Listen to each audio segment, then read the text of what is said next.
alaikum wa rahmatullahi wa barakatuh. Que la paix et la miséricorde d'Allah vous accompagnent où que vous soyez. Avant de démarrer notre sujet qui est la communication sereine, j'aimerais vous inviter à un petit exercice de méditation, de respiration si vous voulez, pour vous aider à vous connecter à la fréquence, à l'énergie de la paix et de la sérénité. Normal si vous voulez l'être à travers votre communication. Alors installez-vous confortablement, fermez vos yeux et inspirez. Et avec chaque inspiration, laissez entrer la paix et la sérénité. Laissez-la nourrir tout votre être. Et avec chaque expiration, libérez-vous de toutes les tensions, de toutes les pressions, de tout le stress. Pour laisser la place à cette énergie libératrice de la paix et de la sérénité.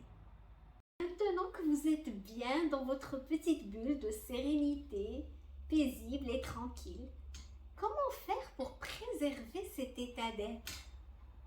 Et surtout, lorsque vous êtes face à d'autres personnes qui ne sont pas forcément dans la même dynamique que vous, qui n'ont pas fait le même exercice que vous. Pour répondre à cette question, je vous invite à sortir du cadre pour découvrir un triangle, voire deux triangles. Un premier triangle qui est responsable de tous les drames dans les communications. Et un deuxième triangle qui permet de se libérer de ces drames. Et c'est votre triangle d'or que vous allez ramener avec vous à la fin de cette vidéo. Qu'est-ce qui fait que des relations humaines se transforment en drame? Pour répondre à cette question, le psychothérapeute américain Cartman a identifié qu'il y avait dans les interactions comme des jeux, que les gens jouaient des rôles. D'ailleurs, il a appelé ça des jeux psychologiques. Et il a schématisé ces types de rôles sous forme d'un triangle. Parce qu'en fait, c'est trois types de rôles qui se jouent, consciemment ou inconsciemment. Le premier rôle, c'est celui de la victime. Alors cette victime-là, c'est une personne qui se plaint toujours. Une personne qui n'est jamais satisfaite, qui n'arrête pas de dire que tout le monde est contre elle, qu'elle n'a pas de chance, qu'elle a épousé le mauvais mari, que lui il a épousé la mauvaise épouse, qu'il est dans le mauvais job, que les collaborateurs ne font pas leur travail, que les équipes ne sont pas bonnes. En tout cas, c'est une personne qui est toujours en train de se plaindre. Et quand on a une personne qui est en train de se plaindre, de se positionner en victime, il y a toujours, elle attire toujours un sauveur, notre deuxième protagoniste, qui va sortir de nulle part avec son sabre. Il vient, Zorro qui démarre, il vient sauver cette victime. Il va la sauver de qui? De quoi? Eh bien, de notre troisième protagoniste, qui n'est que le présumé persécuteur. Pour mieux comprendre cette histoire de jeu de rôle, victime, sauveur et persécuteur, je vais vous donner un exemple. L'exemple d'une maman qui est en train de travailler chez elle, elle est en télétravail. Puis il y a ses deux enfants, le petit qui est âgé de 4 ans et le plus grand qui est âgé de 8 ans. Celui de 8 ans est en train de faire ses devoirs et celui de 4 ans est en train de jouer. À un moment donné, l'enfant de 4 ans s'ennuie. Donc il essaie de solliciter son plus grand frère pour qu'il joue avec lui. Le plus grand frère qui est en train de faire ses devoirs ne joue pas avec lui. Donc le petit, il lui déchire la feuille sur laquelle il est en train de faire ses devoirs.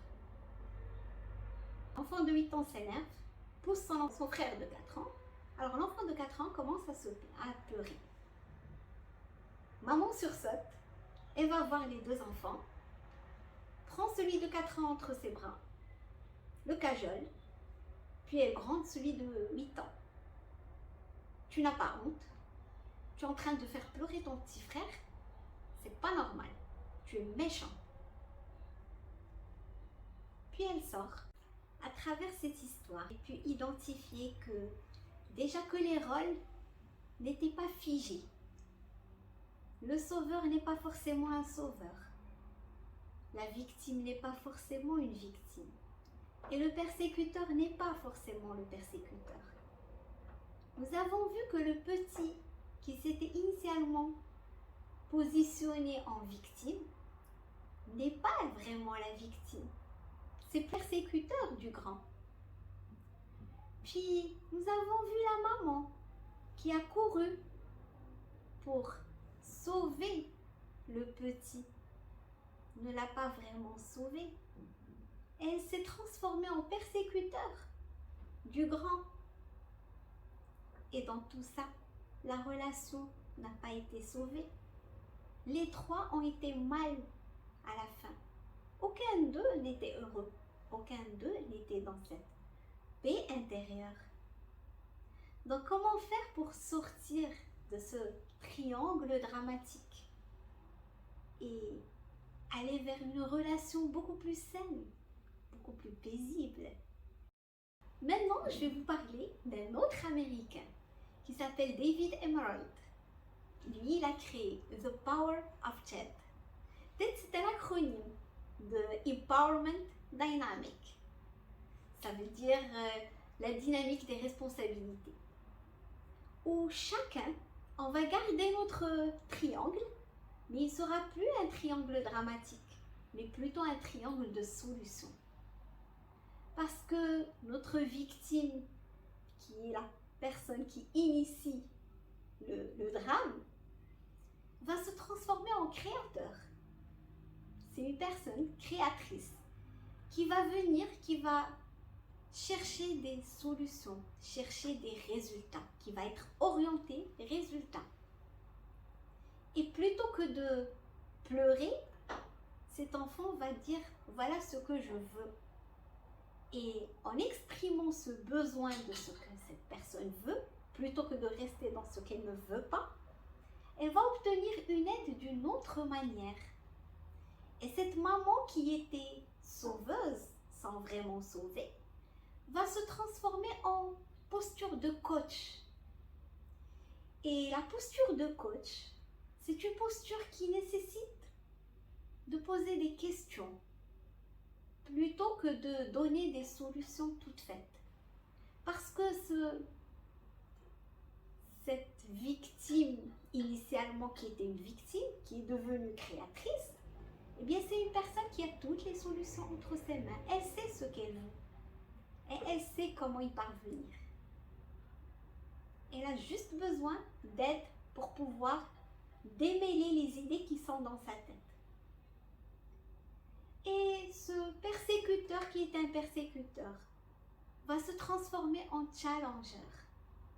Il va aider ce créateur à trouver encore une fois des solutions qui vont être bénéfiques pour l'un et pour l'autre. Et je vais reprendre l'exemple de la maman de coach que la maman va adopter. Donc maman va venir, elle va accueillir ses deux enfants. D'où l'importance d'être en paix soi-même. Donc, elle va appeler le petit qui est en train de pleurer. Elle va lui poser la question. Pourquoi tu pleures? L'enfant, il va lui dire, parce que mon frère m'a poussé. Il va lui dire, qu'est-ce qui s'est passé? Pourquoi tu as poussé ton frère? Alors le petit, il va dire, le grand, il va dire, oui, en fait, je l'ai poussé. D'où l'importance de garder cette bienveillance, de donner cet espace aux enfants d'exprimer, de s'exprimer librement. Il ne faut pas les culpabiliser. Comme ça, ils peuvent trouver des solutions. Donc, et les enfants vont se réconcilier. Maintenant, toi, quand est-ce que tu pourras jouer avec lui? Le grand, il va dire, ouais, en fait, parce que là, je vais faire mon devoir. Et une fois que je le termine, je vais jouer avec mon petit frère. Et la relation est soudée. Et la prochaine fois, la maman n'aura même plus besoin d'intervenir parce que les enfants auraient appris à résoudre leurs propres problèmes ensemble, dans la sérénité et dans la paix. Ceci est valable même pour les adultes. En adoptant les bonnes postures et en sortant de cette victimisation, de ce sauveur qui ne s'est pas sauvé et de ce persécuteur qui n'est pas forcément un persécuteur, on dénoue, on délie ce triangle.